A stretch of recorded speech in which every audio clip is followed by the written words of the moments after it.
Hello, students. Today we'll continue the same chapter, that is, chapter 4, Globalization and the Indian Economy.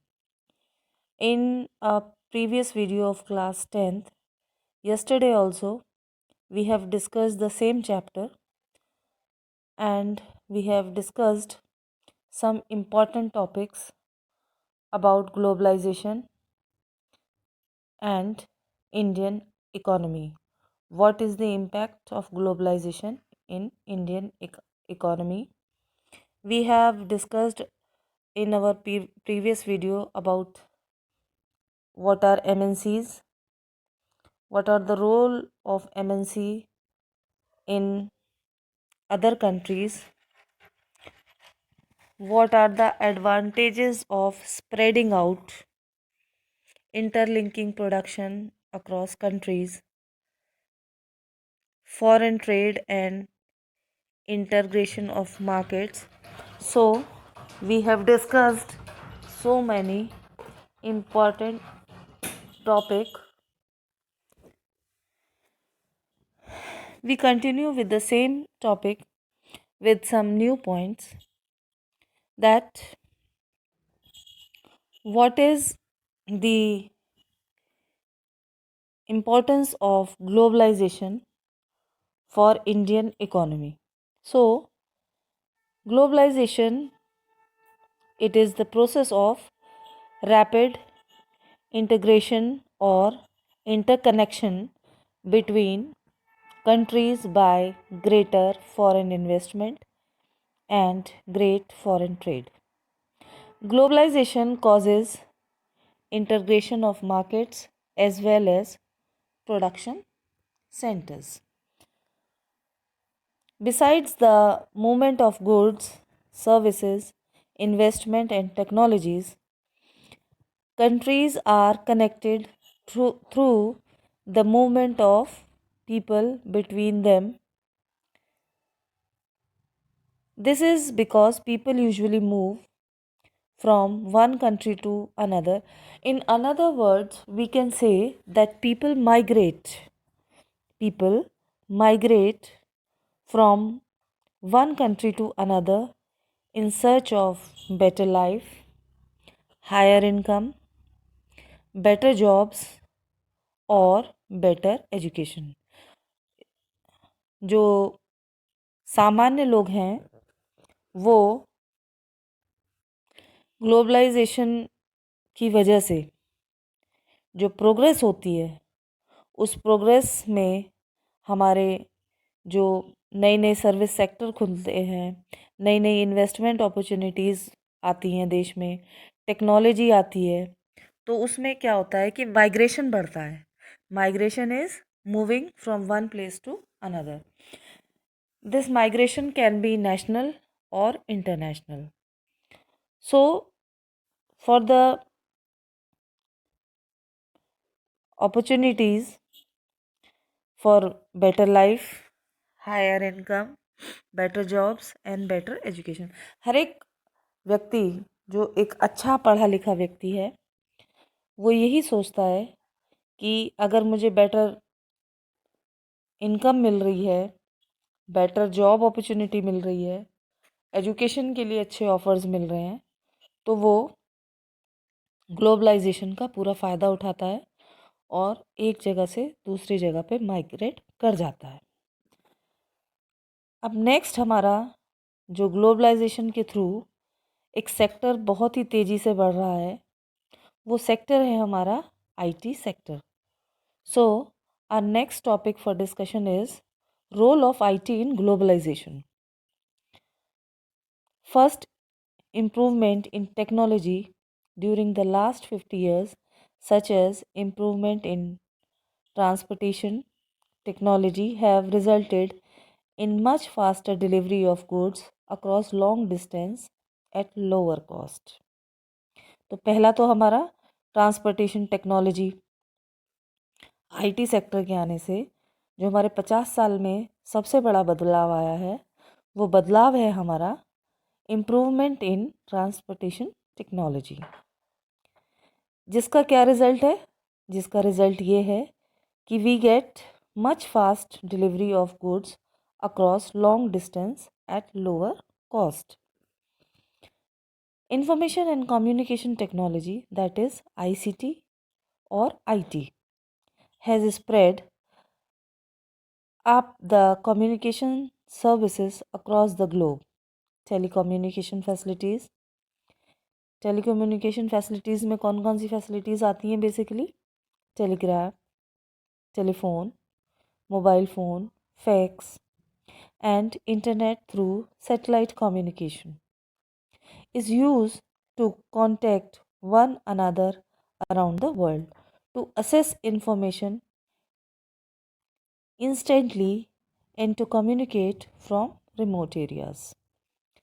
दूसरा, जो IT sector के आने से हमारा दूसरा जो क्षेत्र सबसे ज़्यादा विकसित हुआ है वो है हमारी टेलीकम्युनिकेशन फैसिलिटीज़. इसमें हमारे telephone, mobile phones, fax, telegraph, internet, satellite communication, इस सब का बहुत तेज़ी से विस्तार हुआ है. और ऐसे ऐसे रिमोट एरियाज़ में भी हमारे मीन्स ऑफ कम्युनिकेशन बढ़ गए हैं जहाँ पे हमें कनेक्ट करना हमारे लिए एक बहुत बड़ा चैलेंज था. तो ये भी एक पॉजिटिव इफ़ेक्ट हमारी इकोनॉमी पे आईटी की वजह से ग्लोबलाइजेशन का हुआ है. An example of this one is a news magazine published for reader in London which is designed and printed in Delhi by using telecommunication facilities and internet. तो ये आप एग्जाम्पल देख सकते हैं कि एक मैगज़ीन है जो कि पब्लिश होती है, publish for readers in London which is designed and printed in Delhi by using telecommunication facilities and internet. तो ये हमारा आईटी सेक्टर में ग्लोबलाइजेशन का इम्पैक्ट है कि हम लोग एक देश में बैठ के दूसरे देश में टेक्नोलॉजी के द्वारा उन्हें क्या चाहिए ये सारी तैयारियां हम एक अब हमें एक ही देश में रहने की ज़रूरत नहीं है. अलग अलग देश के विश्व के अलग अलग कोनों से हम लोग एक दूसरे के साथ कनेक्ट हो सकते हैं टेलीकम्युनिकेशन फैसिलिटीज़ और इंटरनेट के माध्यम से.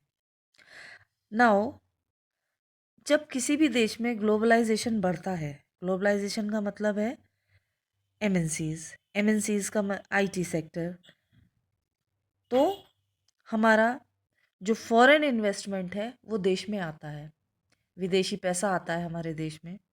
तो इसके लिए जो गवर्नमेंट है वो हमारी फॉरेन इन्वेस्टमेंट पॉलिसी तैयार करती है. The policy of foreign investment adopted by the government also affect globalization to a large extent. It restricts or encourages foreign investment seeing the situation of the country. Trade barrier is one such foreign investment policy. Investment policy यदि किसी भी MNC को दिखाई देगा कि वो उसके लिए फ़ायदे की है किसी भी देश की, क्योंकि हर देश की अपनी फॉरेन इन्वेस्टमेंट पॉलिसीज़ होती हैं, उन्हीं के थ्रू वो बाकी इन एमएनसीज़ को, आईटी सेक्टर को अपने देश में बुलाता है. तो जब उन कंपनियों को ये दिखाई देता है इनकी पॉलिसीज़ हमारे फेवर में है, यानी हम इस देश में जाके कुछ पैसा कमा सकते हैं, तो ऐसे में हमारी जो वो पॉलिसी होती है वो एनकरेज करती है फॉरेन इन्वेस्टमेंट को. तो ये जो फॉरेन इन्वेस्टमेंट पॉलिसी है ये हर देश की अलग अलग होती है और इसी के ऊपर डिपेंड करता है कि हमारा जो एमएनसी या ग्लोबलाइजेशन या आईटी सेक्टर है वो कितना ग्रो करेगा. Now next important topic is trade barrier. It is a restriction on the free international exchange of goods and services. ये रिस्ट्रिक्शंस लगाता है free international exchange of goods and services पे. Tax on import, जिसको कि हम import duty भी बोलते हैं, is an example of trade barrier. यानी जो हम सामान मंगाते हैं उन पे हम इम्पोर्ट ड्यूटी लगाते हैं। तो ये सब हमारा जो काम है वो ट्रेड बैरियर का ही एक हिस्सा है। It is called a barrier because some restrictions has been set up. Barrier इसीलिए कहा जाता है, अवरोध इसीलिए कहा जाता है कि ये इंटरनेशनल ट्रेड पर या हमारे इम्पोर्ट्स पर, एक्सपोर्ट पे नहीं केवल इम्पोर्ट पे कुछ रिस्ट्रिक्शंस लगाती है, और इन रिस्ट्रिक्शंस को ही हम ट्रेड बैरियर बोलते हैं। Government use trade barriers to regulate foreign trade and to decide what kind of goods and how much of each should come into the country. किस लिए रिस्ट्रिक्शंस लगाई जाती हैं? ये रिस्ट्रिक्शंस इसलिए लगाई जाती हैं कि कौन सा सामान देश में कितनी मात्रा में आना है और कब आना है।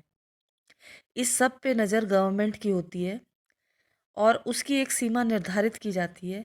यदि उस सीमा से हमारा अधिक इंपोर्ट हो रहा है तो ये ट्रेड बैरियर्स अपने रिस्ट्रिक्शंस को वहाँ पे लगाते हैं, और अपने रिस्ट्रिक्शन सेटअप करने के बाद ये फिक्स हो जाता है कि एक निश्चित अमाउंट में ही कोई सामान या कोई फैसिलिटी देश में आ सकती है, उसके बाहर नहीं आती है।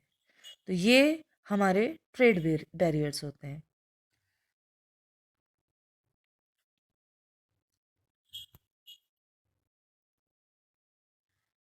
Rest of the topics we'll discuss in our next video. Thank you so much.